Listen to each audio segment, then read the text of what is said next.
Welcome everyone. Let's learn what is the meaning of social stratification. तो social stratification की जब हम बात करते हैं यानी सामाजिक स्त्रीकरण की जब हम बात करते हैं तो उसका मतलब होता है समाज में जो लोग होते हैं या समाज में जो ग्रुप होते हैं उनका उच्चतम या निम्नतम इकाइयों में जो विभाजन होता है उसको हम कहते हैं सामाजिक स्त्रीकरण। ये जो विभाजन होता है उसमें एक हायरार्की होती है, यानी कोई ऊपर होगा, कोई बीच में होगा, कोई नीचे होगा। तो इस तरह का जब डिवीज़न होता है तो उसको हम एक कैटेगरी में रखते हैं और उसको हम जानते हैं सामाजिक स्त्रीकरण के नाम से। तो इसी को मैंने यहाँ पे मेंशन किया है क्योंकि ये एक इम्पॉर्टेंट टॉपिक हो जाता है। तो स्ट्रेटिफिकेशन का क्या मतलब है? Hierarchical ranking. इसमें जो रैंक मिली होती है वो किसके आधार पे होती है? हायरार्की के आधार पे होती है। तो hierarchical ranking of people in two different layers. तो जो रैंक मिलेगी वो किस में मिलेगी? Different layers. जो मैंने आपको पहले बताया, कोई ऊपर होगा, कोई नीचे होगा, कोई क्या होगा बीच में होगा। जैसे ज़मीन की कई सारी परतें होती हैं वैसे इसमें भी कई परतें होती हैं और उसको हम ऊपर नीचे इस तरह आधार पर रख सकते हैं।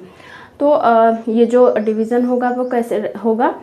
Hierarchical ranking of people into different layers और ग्रुप बेस्ड ऑन फैक्टर्स। कौन कौन से फैक्टर्स हो सकते हैं? जैसे कि वेल्थ हो सकती है, पावर हो सकती है, प्रेस्टीज हो सकती है एंड एजुकेशन हो सकता है। किसी के पास वेल्थ बहुत अच्छी है, पावर बहुत अच्छी है तो वो ऊपर हो गए, जिनके पास कम है वो नीचे हो गए। इसी तरह किसी के पास एजुकेशन बहुत ज़्यादा है तो वो ऊपर चला गया और जिसके पास नहीं है या कम है वो नीचे चला गया। और प्रेस्टीज यानी सम्मान के आधार पर भी कुछ लोग उच्च स्थिति में आते हैं और कुछ लोग की पोजीशन नीचे होती है। क्लियर? तो ये क्या होता है? एक तरह से सिस्टम ऑफ सोशल इनइक्वालिटी होता है, यानी असमानता की व्यवस्था होती है समाज में। तो उसको हम सामाजिक स्त्रीकरण के नाम से जानते हैं। लेकिन इसमें जो इम्पोर्टेंट चीज़ है वो ये है कि ये एक हायरार्किकल रैंकिंग होती है। ओके, तो इसमें आपको ये ध्यान रखना है जब भी आप स्ट्रेटिफिकेशन की बात करेंगे तो वो एक नॉर्मल डिवीज़न नहीं होता है।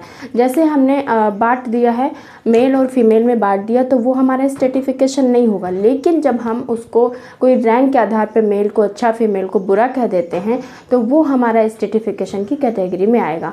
तो इसमें एग्जाम्पल क्या हो सकता है? जैसे हमारा हो सकता है कास्ट सिस्टम, कोई अच्छा है, कोई बुरा है, कोई मीडियम है।